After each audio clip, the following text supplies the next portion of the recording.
అసెంబ్లీలో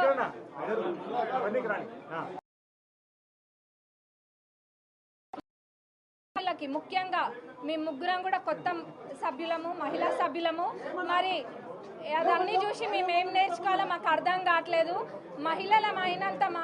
మహిళలము ఇక్కడ మేము ముగ్గురు, మాతో పాటు ఇంకా ముగ్గురు, ఇద్దరు మహిళా మంత్రులు. మరి మా పద్మక్కుంది, సీతక్కుంది, సురేఖక్కుంది, అక్కుంది, రాగమయ్య అక్కుంది, పర్ణిక ఉంది, నేనున్నా. మేము కూడా మహిళలమే. మరి లోపల అట్లేమైనా కనుక జరిగితే యాజ్ ఉమెన్స్ మేము కూడా దానికి అగేనెస్ట్గానే ఉంటాం. కానీ అక్కడ వక్రీకరించి చెప్తున్నంతగా ఏం జరగలేదు. కానీ ఆడ ఎవరి పేరు కూడా పెట్టలేదు ఫస్ట్.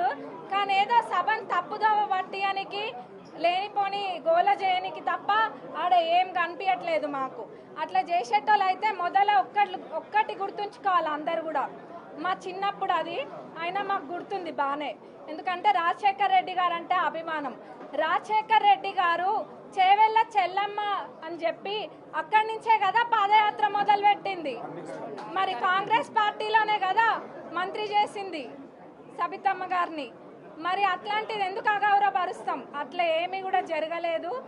కేవలం తప్పుదోవ పట్టిస్తున్నారు అంతే. మరి అట్లనే సునీతా లక్ష్మారెడ్డి గారు కూడా అంటున్నారు ఎవరికి ఎక్కడేం తక్కువ చేయలేదు కాంగ్రెస్ పార్టీ. మరి ఇందాక అన్న కూడా చూపించిండ్రు. ఇప్పటికీ కూడా మా ముఖ్యమంత్రి గారి మీద అక్కడ ప్రచారంకి వెళ్ళినందుకు 2 కేసులు ఉన్నాయి.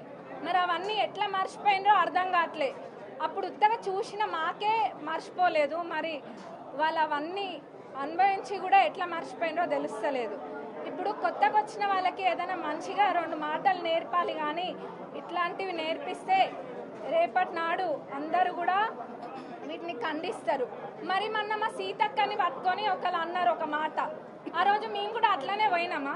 అట్లనే పోయి అట్లనే గోల చేసినామా? చేయలేదు కదా. ఎక్కడ కూడా మేము గోల చేయలేదు. ఎందుకంటే మాకు ఒక పద్ధతి ఉంది. కాంగ్రెస్ పార్టీ అంటే ఒక క్రమశిక్షణతో ఉండే పార్టీ కాబట్టి మా హద్దులలో ఇప్పుడు మేము అధికారంలో ఉన్నా కానీ ఒక హద్దు గీసుకొని అక్కడనే మేము ఉంటాము. మొన్న మా సీతక్కని అన్నప్పుడు మేము కూడా చేయొచ్చు కదా. మనం చేసినామా అన్న? చేయలేదు. మేము కూడా చేయొచ్చు, అంతకు మించిన రచ్చ చేయొచ్చు మా సీతక్కని అన్నప్పుడు.